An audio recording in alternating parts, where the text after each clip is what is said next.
Hey guys, it's Katie. Welcome back to my channel.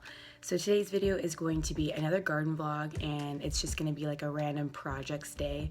So I'm going to take you guys around and show you guys all the different gardening projects that I do to prepare for spring. And first I'm going to show you guys how I cut up and get potatoes ready for planting. So let's go ahead and get started.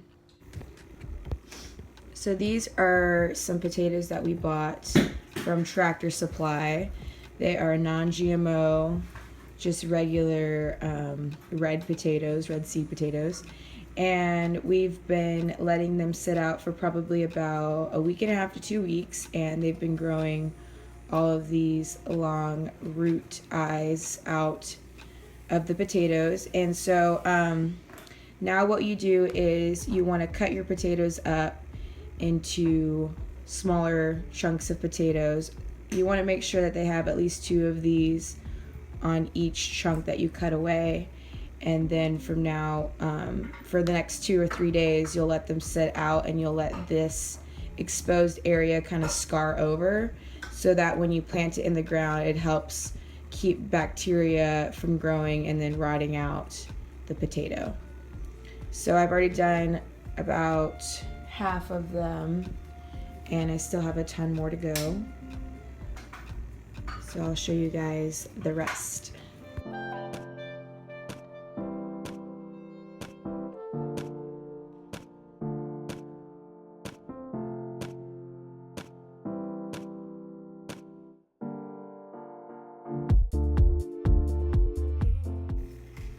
Okay, so now that they're all cut up, now you can let them sit on your counter for 3 to 4 days to let them scar over before you plant them.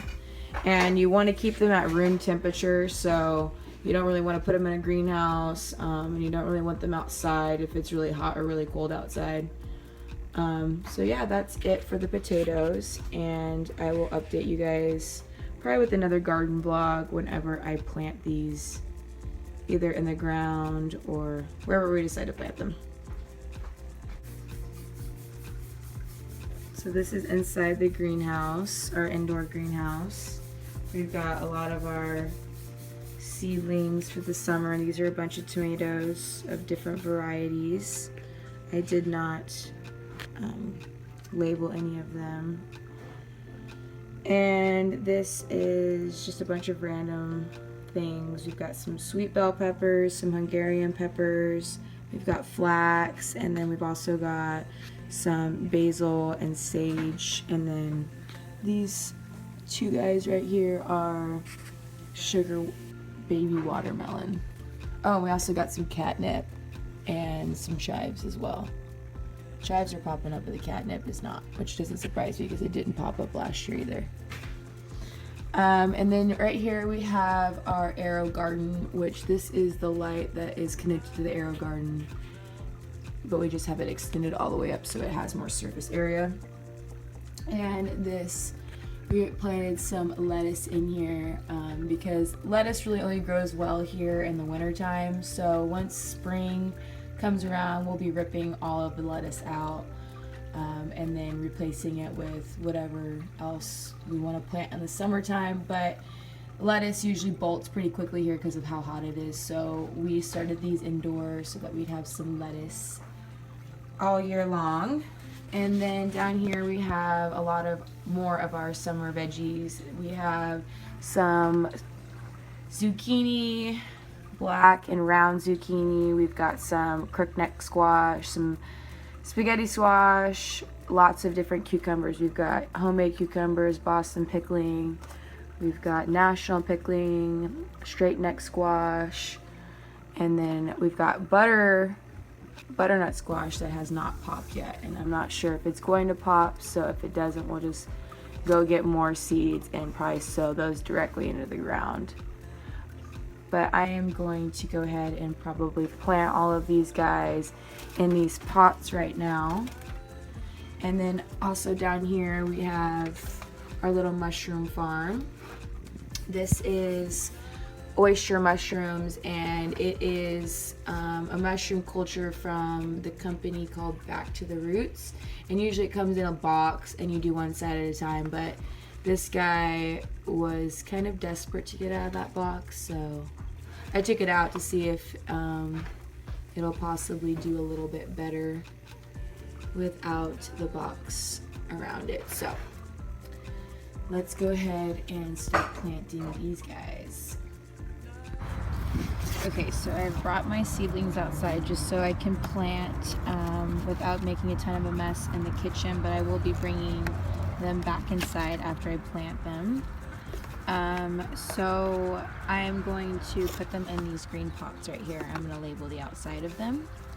And what I'm going to do is I have this big old smart pot full of Nectar for the Gods #4 soil, and it's really good for seedlings. And I'm just going to kind of fill up these pots like this. I'm just going to put a hole in there with my finger. And then what I'll do is I'll pick one of these ones as good to go. So this one looks pretty good. This is a, this is a round zucchini. Alright, now I'm going to go, because all of these little slots have holes on the underside, so I'm going to go ahead and just put my finger in that hole and kind of pop it up like that. And then I'm just going to pull it, it'll easily just come right out, and then you put that into the slot that you just created, and then you just kind of pull the dirt around and try to cover it as best as possible. If you want, you can bury it a little bit deeper so it doesn't have such a long stem, but because it had this shorter one that was kind of entangled with it, I decided not to bury it too deep. So I'm just gonna kind of probably go like that so it's not hanging. And yeah, I'm gonna do all of the other ones that are ready to go. I just wanted to show you guys these awesome roots from this golden summer crookneck squash. So awesome, they're so long. So I finished planting all of the sprouts that are ready to be transplanted. I still have quite a few slots that have, like that one at the top has one that just popped, and then these are all still full with seeds. So I'm going to water those a little bit and then put those back in the greenhouse, and then I'm going to water all of these guys as well. It's really important once you transplant or you plant any seeds that you water immediately afterwards. So I'm going to go ahead and do that right now. So I just got done watering all of these, and now I'm going to kind of let them drain a little bit before taking them inside so that they don't leak all over the kitchen floor. Ow! Got some garden helpers who are pecking the back of my legs. But yeah, so I'm going to do that, and then they'll probably stay inside until probably until they're big enough to be transplanted, or until we kind of clear out all of this stuff and it's ready to go, because it's still pretty cold outside. So these are all squash. They'll die if it freezes or gets really cold, so they need to stay inside until springtime. So I'm back inside in my kitchen, and I'm going to be bringing those sprouts in pretty soon back into the greenhouse. But while I still have some good daylight, I'm going to go ahead and plant these sweet yellow onions, and they're already started out. They're just little tiny onion sprouts that I'm going to go ahead and plant in the other half of the asparagus bed, and hopefully none of the chickens will get in that bed and decide they want to dust bathe and completely ruin everything. But we shall see, only time will tell. I try to keep them out so hard. I have fences, I clip their wings, doesn't work. They figure out a way. And so yeah, let's go ahead and go outside and plant these onions. I'm just going to show you guys how I plant them, give you guys some spacing tips, planting tips, all that good stuff. So let's just go ahead and go.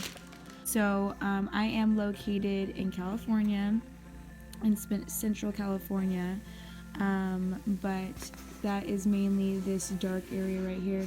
So I can pretty much plant anytime between January and May. I have a really large planting season.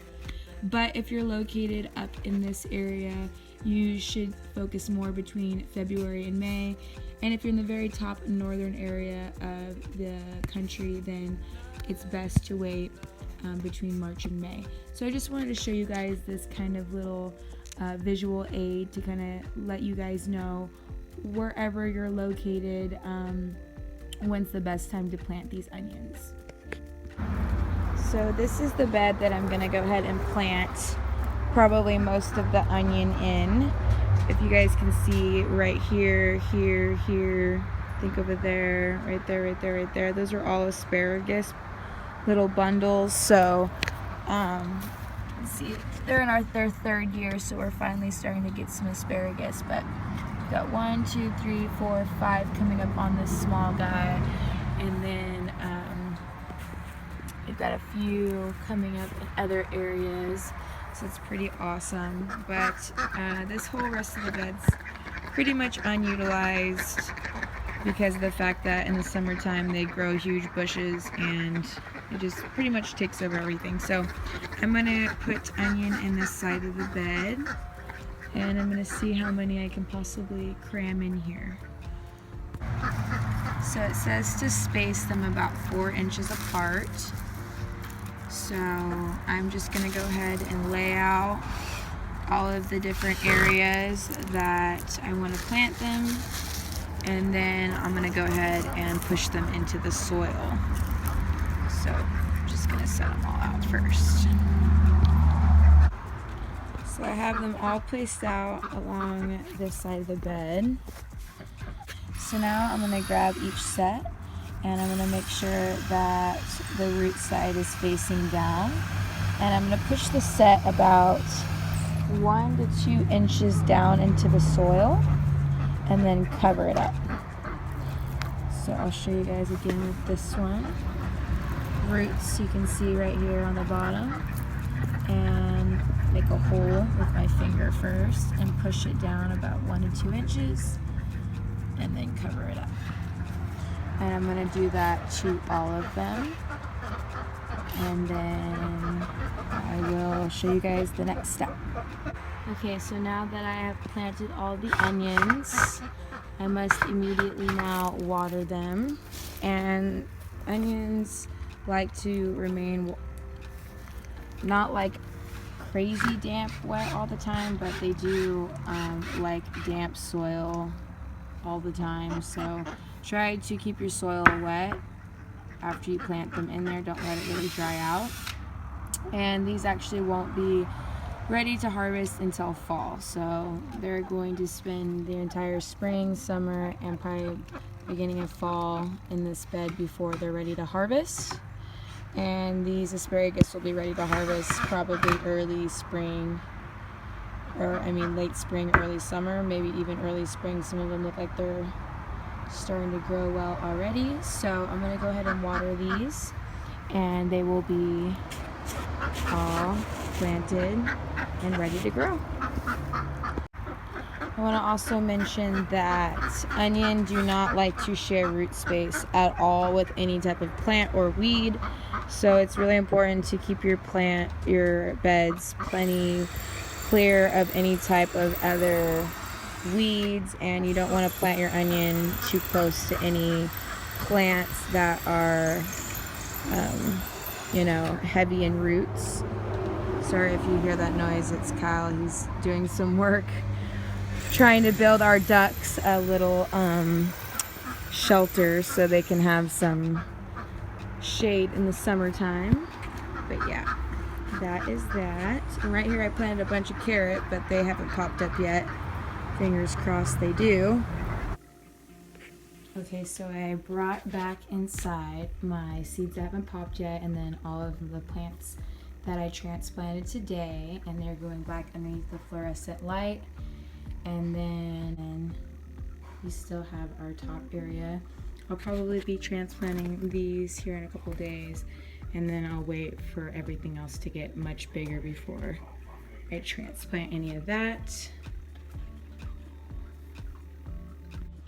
Alrighty guys, so that is it for today's garden vlog. I hope that you guys enjoyed tagging along with me on today's garden projects. Go ahead and leave me a comment in the comment section below. If you did like this video, please do me a favor and thumbs it up. And then if you have not already and would like to be, go ahead and subscribe to my channel. I will see you guys in my next video. Take care.